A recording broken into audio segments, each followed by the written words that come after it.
একটা গুঞ্জন উঠলে ভারতীয় গণমাধ্যমে খবরটা এসেছে, বাংলাদেশ এটা নিয়ে বেশ চর্চিত হয়েছে যে চাঁদা দিয়ে কথা বলতে হচ্ছে, ওবায়দুল কাদের চাঁদা নিচ্ছেন শেখ হাসিনার সাথে কথা বলে দেওয়ার জন্য। এরকম কি কিছু আসলে সত্যতা আছে? শুনেন, এই সবকিছু না জানলেও কিছু কিছু জানি দলের ব্যাপার। এবং আপনি যদি যে কথাটি বললেন, এটা আপনি ওই ফেসবুক থেকে বলছেন? না না, এটা ভারতীয় গণমাধ্যমে আসছে। এটা আমি এটা কথা বলি, আপনার ভেরিফাইড কোনো সোর্স নাই, আপনি তাকে চ্যালেঞ্জ করে দেখেন। ভারতীয় গণমাধ্যমগুলোতে একটা ব্যাপার আমি খেয়াল করি, বাংলাদেশে যেমন সব যখন যে দল ক্ষমতায় থাকে সবগুলো গণমাধ্যম সাধারণত তাদের সাথে একটা সুন্দর সম্পর্ক রেখে তাদের না চটিয়ে কাজকর্ম করে যায়। ভারতে একটা ব্যাপারে আমি খেয়াল করেছি গণমাধ্যমগুলোর দিকে তাকিয়ে, যে তারা সরকারে থাকুক বিরোধী দল থাকুক, কিছু স্পেসিফিক অনলাইন মিডিয়া কিংবা টিভি স্টেশন কিংবা প্রিন্ট মিডিয়া, তারা সেই দলকে সমর্থন করে। এইটাকে আমার কাছে অন্যরকম লেগেছে বাংলাদেশের তুলনায়। বাকি মিডিয়াগুলোকে আওয়ামী লীগকে সমর্থন করে। বাকি মিডিয়াগুলো কিছু কিছু মিডিয়া হচ্ছে যেই দল ক্ষমতা থাকে সেই দল। না, আমি আওয়ামী লীগের সমর্থন অসমর্থন কলকাতার কোনো মিডিয়া নিয়ে কোনো আলোচনা করার কিছু নেই, কারণ তারা হয়তো বা তাদের দল কি করে সেই মতামতগুলো দেওয়ার চেষ্টা করে। তারা কিন্তু যে ইন্ডিভিজুয়ালি আওয়ামী লীগের সমর্থন বা কম সমর্থন সেটার দিকে নাই তারা। আচ্ছা, আপনি জেনে বলছেন যে এরকম কিছু হয় না, কোনো ভিত্তি নেই। আচ্ছা, কারণ আপনাদের অনেকে আবার মানে এখন না আগের কথা বলছি, যে যখন মনোনয়ন নেবার সময় তখন তো চাঁদা বলে না, মনোনয়ন একটা বাণিজ্য, সেটি আপনাদের এই শীর্ষ নেতারা যারা আসলে মনোনয়ন দেবার জায়গা থাকতেন তারা করতেন। তো তাই ভাবছিলাম যে টেলিগ্রাম গ্রুপে কথা বলতে আমি সে সময় শুনেছি এবং সেটা যে একবারে ঘটেনি সেটা আমি অস্বীকার করবো না। তবে ব্যক্তিগতভাবে আমি 2বার এমপি ছিলাম, আমার কাছে কেউ কিছু কখনো চাইতে আসেনি বা আমি কখনো কোনো কাউকে দিতে হয়নি, এটা আমি বলতে পারি। তবে কেউ কেউ ইচ্ছাকৃত ভাবে অযোগ্য লোক অথর্ব লোক কোনোভাবে টাকা ইনকাম করেছে, তারা বলে আপনার রাজনৈতিক খরচ আপনার নির্বাচনের খরচ এগুলো দিয়ে যায়, এবং সাথে সাথে তারা আশা করে নেতা যদি সবাই আমি নমিনেশন পেতেও পারি। এইটা যে দেয় সে অপরাধী, যে নেয় সে অপরাধী, দুইজনের বিচার হওয়া দরকার। সেরকম অপরাধের কথা শুনেছি বলে আসলে টেলিগ্রাম গ্রুপে, এবং সেটা আওয়ামী লীগের ক্ষেত্রে কিন্তু কথাটা বলে শুননি আপনি, সেটা কিন্তু বিএনপির ব্যাপারেও শুনেছেন, জাতীয় পার্টির ব্যাপারে শুনেছেন, নুরুল দল কি একটা নাম ভিপি নুরুল দল, সে দল নাকি এই কাজ করছে, এটা প্রকাশ্য গত সপ্তাহে শুনলাম, এনসিপি তো করেই যাচ্ছে। সুতরাং আপনি বাংলাদেশের রাজনৈতিক পরিপ্রেক্ষিতে এই ঘটনাগুলি আসলে এভাবেই ঘটছে। গেল 26 তারিখে শেখ হাসিনার সাথে ভারতে আওয়ামী লীগের বেশ সিনিয়র নেতাদের একটা বৈঠক হয়েছে, এরকমটা কি আসলে হয়েছে? কি কথাটা সত্য? সেই বৈঠকে কি হয়েছে বা কারা ছিলেন? আমি দেখছিলাম ওবায়দুল কাদের, হাসান মাহমুদ তারা ছিলেন, আর কেউ ছিলেন কিনা বা কি ধরনের কথা হয়েছে? আপনি যে নামগুলো বলছেন এগুলো আসলে গুজব। আচ্ছা, জি একটু স্পষ্ট করবেন। আমি নামগুলো বলতে চাচ্ছি না, তবে এই ধরনের গুজবে বিশ্বাস করবেন না। আচ্ছা, আপনারা যদি আমি দায়িত্ব নিয়ে বলছি এই দুজন ছিলেন না। আচ্ছা, আমি দায়িত্ব নিয়ে বলছি। মানে কারা ছিলেন সেটা বলা যাবে না, এটা গোপন কোনো বৈঠক?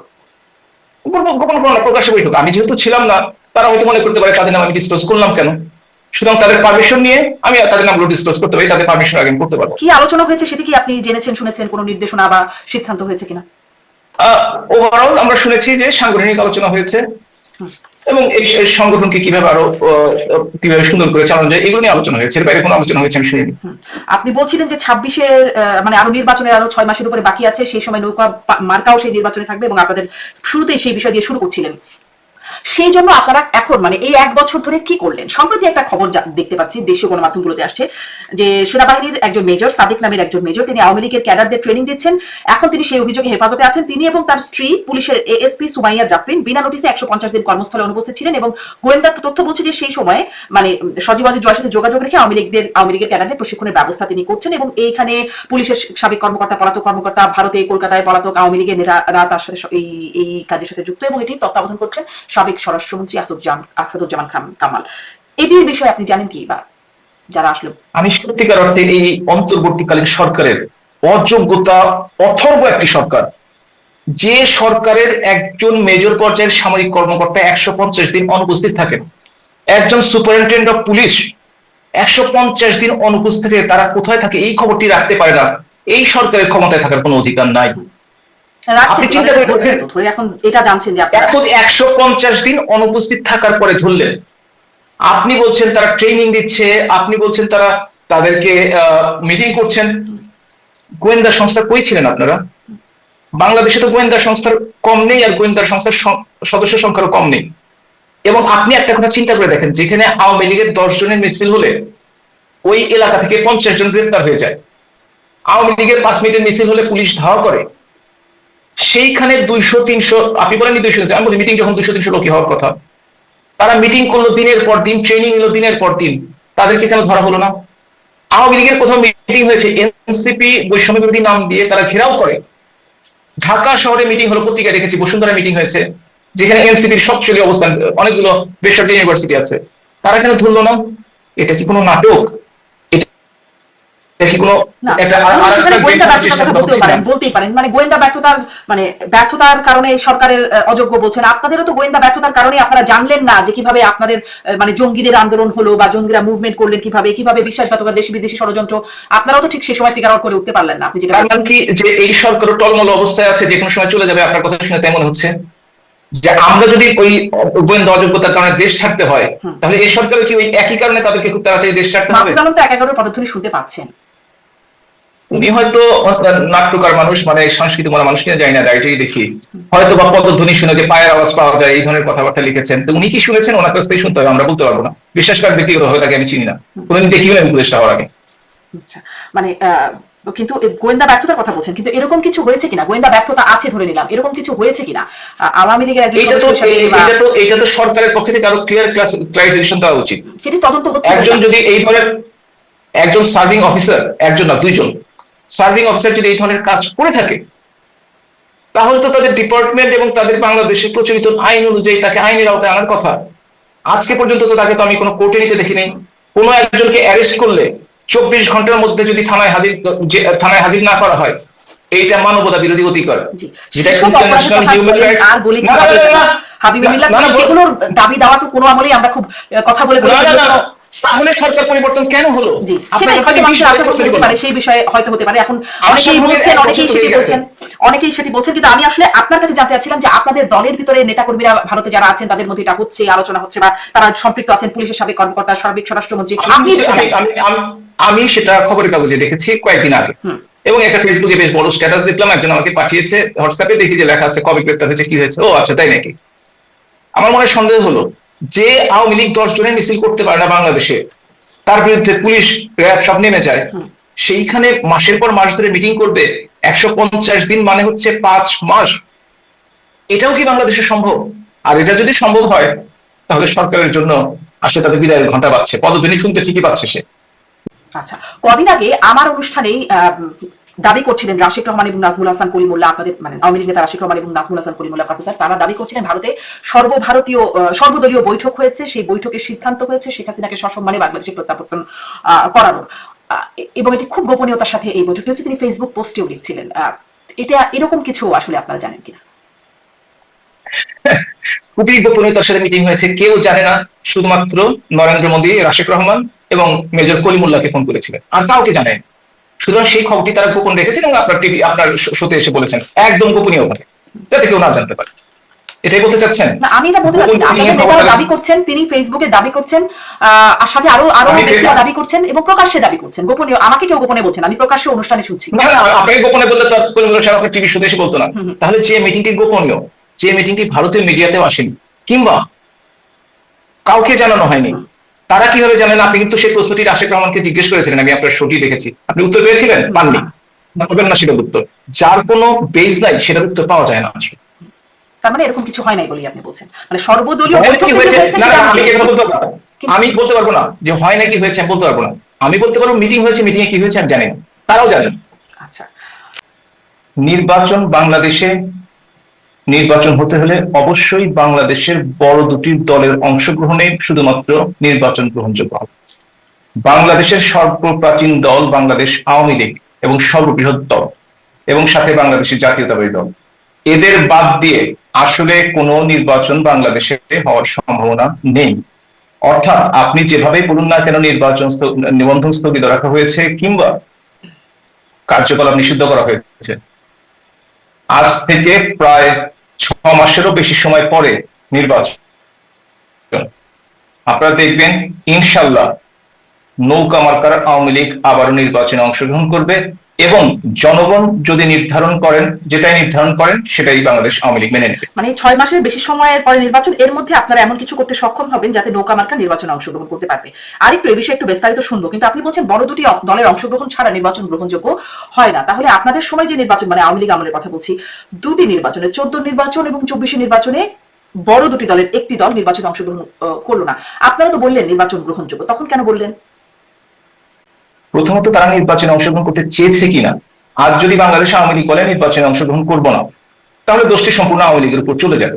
এটা তো আপনাকে বুঝতে হবে। যদি কেউ নির্বাচনে অংশগ্রহণ না করে বা না করতে চায়, নির্বাচনে অংশগ্রহণ করাও যেমন আমাদের একটি সাংবিধানিক অধিকার, না অংশগ্রহণ করাও সাংবিধানিক অধিকার। সুতরাং কেউ যদি কোনো দল যদি গণতান্ত্রিক দেশের চিন্তা করে থাকে তারা নির্বাচনে অংশগ্রহণ করবে না, তাহলে সেটা করতেই পারে, এবং তার জন্য নির্বাচনী তারা কি আসলে মানে যদি এভাবে জিজ্ঞেস করি, তারা কি মানে এমনিতেই খুশি মনে নির্বাচন করবো না এরকম একটা সিদ্ধান্ত নিয়েছিল, নাকি তাদের মনে হয়েছিল যে নির্বাচন করলে সেই নির্বাচনটা গ্রহণযোগ্য হবে না? যেটি তারা বলেছে আপনাদের সাথে আলোচনাও বিভিন্ন সময় টক শো প্ল্যাটফর্মে, মাঠের রাজনীতিতে বারবার এই কথাটি বলেছে। পরিস্থিতি কি সেটি ছিল না? তারা কি বলেছে সে ব্যাপারে মন্তব্য করা আসলে আমার ঠিক হবে না, কারণ ওই দলের সাথে আমার কোনো সম্পর্ক নেই। তাদের দলের হাইকমান্ড থেকে কিংবা দলের সিদ্ধান্ত যদি সেটি হয়ে থাকে এবং তারা যদি সেটা বলে থাকে, সেটা সম্পূর্ণভাবে তাদের বিবেচ্য। এই ব্যাপারে অন্য একটি দলের সদস্য হিসেবে আমার সে ব্যাপারে কোনো মন্তব্য করা আসলে ঠিক হবে। আপনার কাছে মানে এই প্রশ্নটা আমার এখন ছিল না, কিন্তু যেহেতু নির্বাচন বড় দুটি দলের কথা আপনি বললেন, সেজন্যই জিজ্ঞাসা।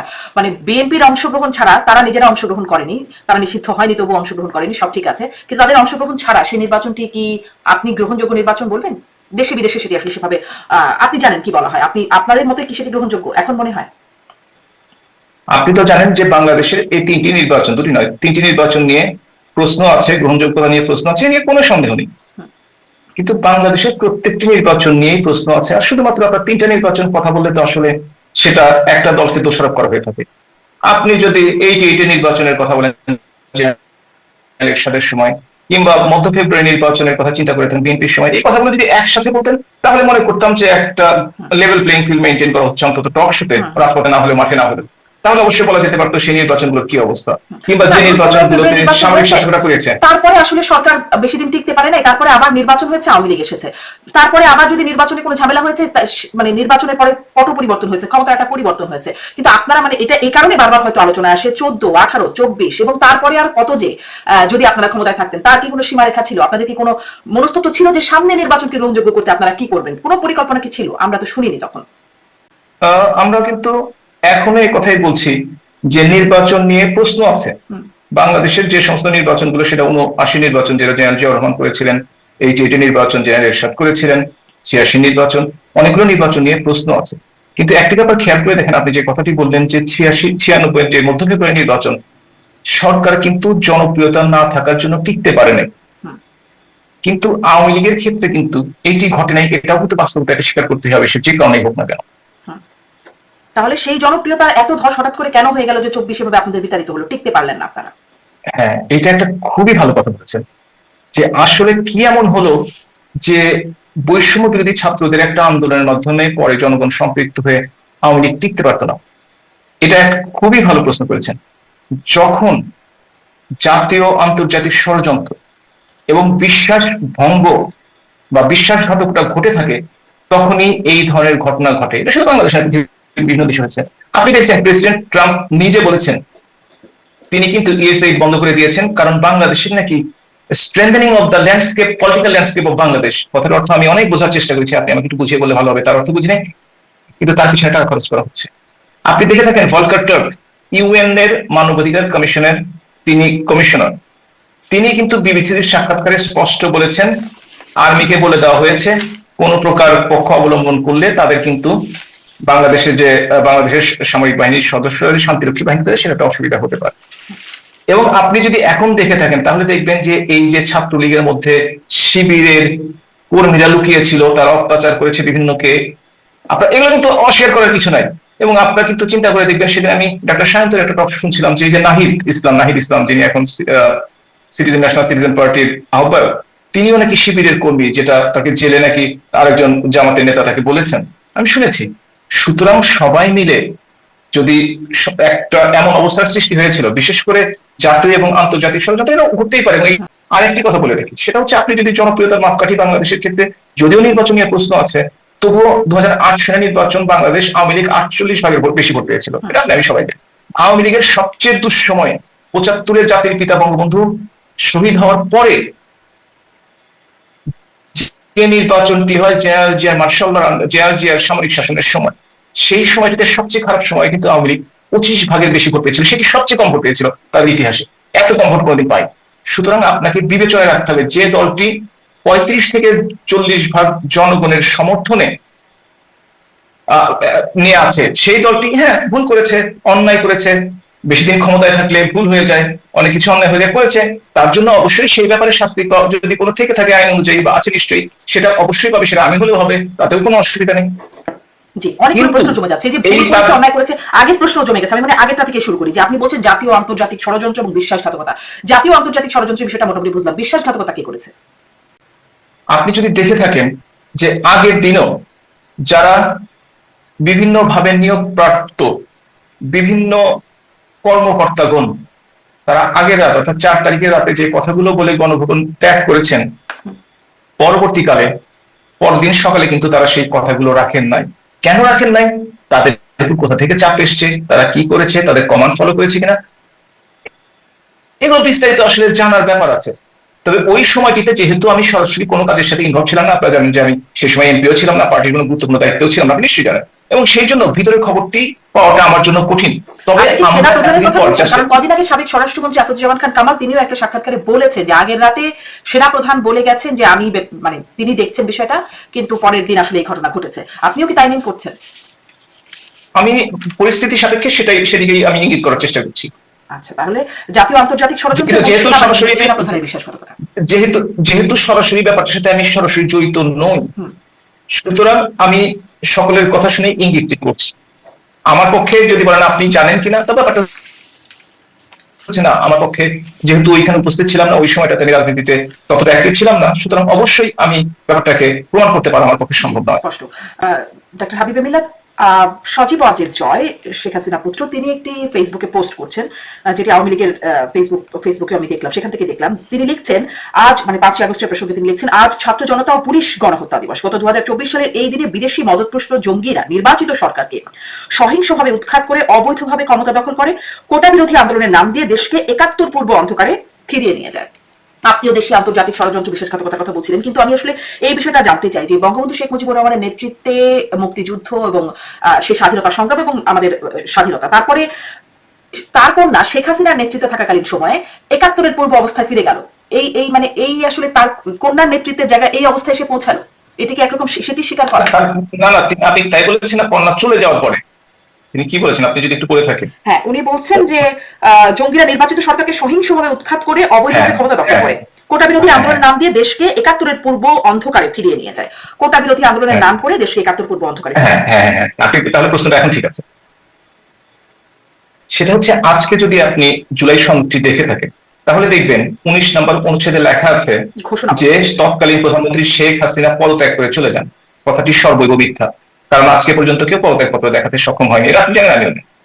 যদি আপনি 20 নম্বর অনুচ্ছেদ দেখে থাকেন, তাহলে দেখবেন ওইখানে লেখা আছে যে 20 এবং 21 দুটো মিলিয়ে, যে আপনি দেখে থাকবেন লেখা আছে যে 106 অনুচ্ছেদ ধারা অনুযায়ী সুপ্রিম কোর্টের সিদ্ধান্ত, অ্যাপিল ডিভিশনের সিদ্ধান্ত অনুযায়ী তারা ক্ষমতা এবং দায়িত্ব গ্রহণ করে, যেটিরও ডকুমেন্ট আজকে পর্যন্ত তারা দেখাতে পারে না। এবং আপনি যদি আরো খেয়াল করে থাকেন, সেটির একটা ডকুমেন্ট আমি যে চেষ্টা করে দেখতে কথা বলছেন না, সেটি যখন আসলে আমি অনেক চেষ্টা করেছি, একজন আইনজীবীর বক্তব্য শুনছিলাম, তিনি নাকি আদালতে চেয়েছেন কিন্তু তিনি ডকুমেন্টে দেখতে পারেন নাই, পরে আমি নিজেও একটু খোঁজ করবার চেষ্টা করেছি, আমি সেই ডকুমেন্টটা দেখেছি, আপনাকে আমি দেখাতে পারি। জি, আপনি বলুন। আপনি আসলে দেখেন, কারণ কোর্টের মাধ্যমে যেটা করা হয়েছে, আজকাল তো অনেক ডকুমেন্ট আমরা দেখি, কোনটা আসল কোনটা নকল সেটা বলা, কোনটা ফেক কোনটা বলা, এটা খুবই কঠিন কাজ। তবে আপনি বারবার দেখেছেন একজন আইনজীবী বারবার সেটির জন্য রিড করেছিল, চেয়েছিল, সে আজকে পর্যন্ত পায় না। আপনি যদি পেয়ে থাকেন, এইটার কথা বলছি আমি এটা নিয়ে কোনো কথা বলতে চাই না, এই কারণে বলতে চাই না যে আপনি যে কাগজটা দেখাচ্ছেন একটা কপি দেখাচ্ছেন, আমি আপনাকে তার চেয়ে ভালো কপি করে দেখাতে পারবো, আপনি চাইলেন দেখাতে পারবো, সুতরাং সেরকম আমার কোনো আস্থা নাই। কিন্তু কোর্টের মাধ্যমে যে ডকুমেন্টটি চাওয়া হয়েছে, সেই কোর্টের ডকুমেন্টটি তখন পর্যন্ত আজকে পর্যন্ত তাকে দেওয়া হয়নি। আপনি যদি পেয়ে থাকেন, তার পেতে কষ্টটা কোথায়? এটা যদি সত্যি হয়ে থাকে, তার পেতে কষ্টটা কোথায়? সুতরাং এই ব্যাপারে আমরা আলোচনাটা মনে হয় যে এই মোবাইলে আছে, মোবাইলে প্রতিদিনই অনেক কিছু আসে। দেখলাম এনসিপি তাদের বীরশ্রেষ্ঠ ঘোষণা করার জন্য দাবি করেছে, একটা ফেক নিউজ, ওটা তো আমার মোবাইলে এসছে। সুতরাং এই মোবাইলের নিউজ নিয়ে, ফেসবুকের নিউজ নিয়ে আমি আসলে আমি মানে চেয়ে এটা জোগাড় করেছি, কিন্তু কোর্ট কেন দেয়নি? কোর্ট কেন সেই ভদ্রলোককে দিলেন না যিনি বারবার চাইলেন? সেটা আপনাকে অবশ্যই বিবেচনায় আনতে হবে। সেই ভদ্রলোক পরবর্তীতে পেয়েছেন কিনা সেটি অবশ্য খোঁজ নেওয়া হয়নি। না, সে কয়েকবার চেয়েছে এবং আজকে পর্যন্ত আমরা দেনি, তাকে দেওয়া হয়নি। এবং সেটা উচিত ছিল, আপনি পেয়ে থাকেন যদি সত্যিকার অর্থে হয়ে থাকে, এবং আপনি যদি জেনে থাকেন প্রধান বিচারপতি এবং ইকবালুর রহিম যারা সাথে স্বাক্ষর করার কথা, তারা সেই সময় সেনা হেফাজতে ছিল, যেটা ক্যান্টনমেন্ট থেকে ডিক্লেয়ার করা হয়েছে। যারা সেনা হেফাজতে থেকে থাকেন তারা কিভাবে মিটিং এ স্বাক্ষর করলেন সেটাও তো প্রশ্ন জাগে। সে প্রশ্নগুলো তো উত্তর দিতে হবে আসলে। সুতরাং কে কোন পেপার কি ডকুমেন্ট দিল সেটা তো ভেরিফাই করার দরকার আছে। ভার্চুয়াল সিগনেচার করবার তো সুযোগ আছে, মানে আমি জানি না যে শেষ Definitely সুযোগ আছে। করবার সুযোগ আছে, ডেফিনেটলি করবার সুযোগ আছে এবং সেটা ভ্যালিড, তাতে কোনো সন্দেহ নেই। কিন্তু করেছেন কিনা, আপনি যেটা দেখলেন সেটা কিন্তু ডিজিটাল সিগনেচার দেখালেন না, আপনি দেখেন সেটা কালি কলমের সিগনেচার। আপনি যেটা দেখেছেন, আপনি যেটা দেখিয়েছেন, আমি আসলে দেখছি এখানে একটা সবার সিলমার আছে, আমি যেটা দেখলাম নিচের দিকে বিচারপতিদের একটা নাম সিলমার লেখা আছে, স্বাক্ষর। বিচারপতিদের নাম লেখা আছে এবং তারপরে সিগনেচার হচ্ছে registrar general Bangladesh supreme court, তার সিগনেচারটা মানে হাতের সিগনেচার, একজন সিগনেচার করা আছে। হ্যাঁ, সুতরাং এটাই আমরা আলোচনা করি মানে ভালো, কারণ যেটা নিয়ে যে ডকুমেন্ট ভেরিফাইড না সেই ডকুমেন্ট নিয়ে আসলে টক সাথে কথা না বলাই ভালো। তো সেই জন্য বলছি যে এখন আমরা তাহলে সেই কথাটিতে আসি। প্লাস আপনি যদি দেখে থাকেন সারা দেশের অবস্থা, বাংলাদেশে একটা ভয়ের পরিস্থিতি সৃষ্টি হয়েছে। বাংলাদেশের মানুষরা চাঁদাবাজিতে অতিষ্ঠ, বাংলাদেশের দুর্নীতি, এটা এটা পত্রিকা এসছে এবং বড় বড় করে বলেছে 5 গুণ ঘুষ বেড়ে গেছে, 4 গুণ ঘুষ বেড়ে গেছে। এ পর্যন্ত আজকে একটা কানাডিয়ান একটা এজেন্সি, আমি পত্রিকা দেখলাম, তারা লিখছে 637 জন মানুষ মব ভায়োলেন্সের মাধ্যমে পিটিয়ে কুপিয়ে তাদেরকে হত্যা করা হয়েছে। 2023 সনের পুরো বছর জুড়ে সেটা ছিল 51 জন। আপনি যদি দেখে থাকেন ছাত্রদের শিক্ষা জীবন নষ্ট হচ্ছে, 5 লক্ষাধিক ছাত্রছাত্রী শুধুমাত্র ছাত্রলীগের সাথে সম্পর্ক থাকার কারণে, যদিও হাসনাত সার্জিসের ছাত্রলীগের সাথে সম্পর্ক ছিল, তারা এখন বড় নেতা, অথচ যারা ছাত্রলীগের সাথে সম্পর্ক থাকার কারণে অনেকে ক্লাসে যেতে পারছে না, অনেকে পরীক্ষা দিতে পারছে না, অনেকে আবার পরীক্ষা দিয়েও রেজিস্ট্রেশন করতে পারছে, পরীক্ষা দেওয়ার রেজিস্ট্রেশন করতে পারছে না, অনেকে সার্টিফিকেট পাচ্ছে না। এই ধরনের ঘটনা ঘটেই যাচ্ছে। এবং সবচেয়ে যে বড় ব্যাপারটি ঘটেছে যে বাংলাদেশের ইতিহাসে 11 মাসে 3,62,000 গ্রেপ্তার হয়েছে, সেটা বাংলাদেশের কোন সরকারের সময় ছিল না 54 বছরের ইতিহাসে। বাংলাদেশে একসাথে 116 জন জনপ্রতিনিধি অর্থাৎ সংসদ সদস্য জেলে আছে, এই ঘটনা বাংলাদেশের ইতিহাসে কোনোদিন হয়। এরকম গণঅভ্যুত্থান বাংলাদেশের ইতিহাসে কোনোদিন হয়েছে, বা মানে সব এমপি মন্ত্রী সবাই দেশ ত্যাগ করেছেন বা বাংলাদেশের গণঅভ্যুত্থান, আমার কথা শুনুন, 69-এ কি হয়েছে, আপনি ইতিহাস ভুলে যাবেন না। বাংলাদেশের 69-এ প্রকৃত গণঅভ্যুত্থান হয়েছে, যার মাধ্যমে 1971 সনে বাংলাদেশ স্বাধীন হয়েছে। এটাকে যদি গণঅভ্যুত্থান বলেন আপনি, আমরা তো বলছি, আপনারা তো শুরুই করেছিলাম আমি, দেশীয় বিদেশি অর্থায়নে জঙ্গিদের সম্পৃক্ততায় 700 জঙ্গি আজকে জেল থেকে পালিয়ে গেছে। পরশু দিন আমি আইজি প্রিজনের কাছ থেকে শুনছিলাম যে তাদের মধ্যে 300 জন এখনো ফিরে আসেনি বা গ্রেপ্তার করা শুরু হয়নি, অনেকে ফিরে এসছেন, তাদেরকে পাওয়া যাচ্ছে না। আপনি দেখেছেন জাতির পিতার বঙ্গবন্ধু ভবন 2 দিন ধরে ঘুরিয়ে দেওয়া হয়েছে, সেই সময় সেনাবাহিনী উপস্থিত ছিল, পুলিশ উপস্থিত ছিল, কেউ কোনো বাধা দেয়নি। আপনি দেখেছেন হিজবুত তাহির বাংলা এবং আনসারুল্লাহ বাংলা টিমের পতাকা নিয়ে বাংলাদেশে মিছিল করতে। আপনি দেখেছেন, আপনি একজন নারী, আপনি নারী স্বাধীনতায় বিশ্বাস করেন, সেই নারীদেরকেও বাংলাদেশ ব্যাংক ড্রেস কোড দিয়ে পরে উঠিয়ে নেয়। ফুটবল খেলতে তাদেরকে মানা করা হয়, নাটক বন্ধ করে দেওয়া হয়েছে বাংলাদেশে। বাংলাদেশের যে সংস্কৃতি সেটা কিন্তু বাঙালি সংস্কৃতি, সেই সংস্কৃতিকে তারা ভিন্নভাবে প্রভাবিত করার চেষ্টা করছে। আপনি যেটা বলছেন বাংলাদেশে কথা বলছেন যে কিন্তু মাইনরিটিদের উপর যে অত্যাচার করা হয়েছে, মানে আপনি যেটা বলছেন ডক্টর হাবিব মিলাদ, এই জঙ্গিরা তো হুট করে উদয় হলো না, এরা মানে বা 5ই আগস্টের পরে একদিনে সব বের হয়ে আসলো, বিষয়টা এরকমটা না। এদের গ্রুমিং হয়েছে, এদের বিস্তার হয়েছে, সেটি তো হয়েছে, যদি হয়ে থাকে সেটা তো আপনাদের আমলে হয়েছে, তার দায় আপনাদের, মানে সেই বিষয়ে আপনাদের ব্যর্থতা আপনারা নেন কিনা? এখানে এই ব্যাপারে অন্তত ব্যর্থতার কথা বলবেন না। বাংলাদেশে হোলি আর্টিজনে 24 জন মানুষ মারা গেছে, বিদেশি নাগরিক অনেক সহ, সেটাতেও নাকি জঙ্গিবাদের কোনো হামলা হয় নাই, এটা নাকি একটা সাজানো নাটক ছিল। এই ধরনের ঘটনাগুলো আজকে বলা হচ্ছে সংবাদপত্রে এবং বিভিন্ন উপদেষ্টার মাধ্যমে। আপনি দেখেন জঙ্গিবাদের পৃথিবীর সর্বত্র জঙ্গিবাদ আছে, কোথাও ইংল্যান্ডেও আছে, আমেরিকায় আছে, এবং সেইখানে জানান দিয়ে আসে না, ঘটনা ঘটার পরে স্কুলে ছেলেরা মারা যাওয়ার পরে কিংবা মসজিদে মুসলিমরা নিহত হওয়ার পরে সেটা খবর হয়, তাদেরকে অ্যারেস্ট করা হয়, তাদেরকে বিচার করা হয়। বাংলাদেশে কিন্তু হোলি আর্টিজানের পরে শোলাকিয়াতে আক্রমণ করতে গিয়েছিল ঈদের নামাজে, আপনার নিশ্চয়ই খেয়াল আছে, এবং তাদের 2 জনকে তখন হত্যা করা হয় জঙ্গিকে। তারপর থেকে কিন্তু জঙ্গিরা বাংলাদেশে মাথা উঁচু করে দাঁড়াতে পারে নাই, এবং যে কোনো ঘটনার আগেই তারা কিন্তু গ্রেপ্তার হয়ে গেছে। সুতরাং উত্থানটা যে আওয়ামী লীগের সময় হয়নি, আর যারা ছিল তাদেরকে বিস্তার এবং তাদেরকে জেলে পোড়া হয়েছে, তাদেরকে শাস্তির আওতায় হয়েছে। 21শে অগাস্ট গ্রেনেড হামলায় হয়েছে তো অস্বীকার করবেন? অস্বীকার করতে পারবেন না। সেখানে সব আসামিকে খালাস দেওয়া হয়েছে, কেউ কি দায়ী না? এটা কিতে কি হয়েছে এটাতে যে এই গ্রেনেড গুলো আকাশ থেকে বৃষ্টির মতো বা শিলা বৃষ্টির মতো শিলের মতো পড়েছে, যে কেউ এর সাথে দায়ী না, তাই হচ্ছে ওই শিল বা ওই মেঘ, তারা কিভাবে মুক্ত হয়? সুতরাং জঙ্গিবাদকে যদি আশ্রয় প্রস্তাব দেওয়া হয়, স্বাধীনতা বিরোধী জামাতের কথা বলেন, আমরা দোষ করেছি, অপরাধ করেছি, 15 বছর ক্ষমতায় ছিলাম, অনেক কিছু করেছি আমরা, কিন্তু জামাতি ইসলামের মতো তো অপরাধ আমরা করি নাই। 30 লক্ষ শহীদ হয়েছে জামাতি ইসলাম এবং তাদের দোসর পাকিস্তানিদের হাতে, 2 লক্ষ মা বোনের সম্ভ্রম গেছে, সেই অপরাধ কিন্তু আমরা করি নাই কখনো। এরশাদের সময় চিটাগাংয়ের লালদিঘির ময়দানে 24 জনকে গুলি করে একসাথে হত্যা করা হয়েছে। 21 আগস্ট নিয়ে আমার বিএনপির সময় করা হয়েছে একই দিনে। সবগুলো হত্যাকাণ্ডের নিয়ে আমরা ঘৃণা করি, তাদের বিচার চাই। এই গণ অভ্যুত্থান জাতিসংঘ বলছে 1400 মানুষ হত্যা। জাতিসংঘের রিপোর্টটি যদি আপনি দেখে থাকেন, আপনারা কি একটু চেয়েছিলেন যে জাতিসংঘ আপনার রিপোর্টটি 1400 লোকের একটা লিস্ট দিন? কেউ চেয়েছিলেন আপনারা একবারও, নাকি 1400 চুপ করে গেলেন? আজকে যদি আপনি সনদটি দেখে থাকেন, আপনি একটু ভালো করে পড়বেন, দেখেন ওইখানে 1000-এর কথা লেখা আছে, তাহলে 400 ওনারা বাদ দিয়ে দেবেন। স্বাস্থ্য মন্ত্রণালয় থেকে যে রিপোর্টটি বেরিয়েছে 834 জনের, তার মধ্যে গত 25 দিনের যদি গেজেট দেখেন 8 জন বাদ দেওয়া হয়েছে। তালিকাটা এখনো পূর্ণাঙ্গ, আরো যোগ হচ্ছে। এক বছরে যে সরকার তালিকা পূর্ণাঙ্গ করতে পারে না, সেটা একটি ব্যর্থ সরকার। যে সরকার যে সরকার যে শহীদদের রক্তের উপর দাঁড়িয়ে প্রতিষ্ঠিত, এই ডিজিটাল যুগে তাদের যদি সংখ্যা তারা নির্ধারণ না করতে পারে, এখনো যদি অপূর্ণ লিস্ট থেকে থাকে 1 বছর পরে, এই সরকার দেশ চালানোর যোগ্যতা রাখে না। আপনাকে যে কথা বলছিলেন 1400 লোক মারা গেছে, জাতিসংঘের রিপোর্টটা কি আপনারা কেউ চ্যালেঞ্জ করেছেন?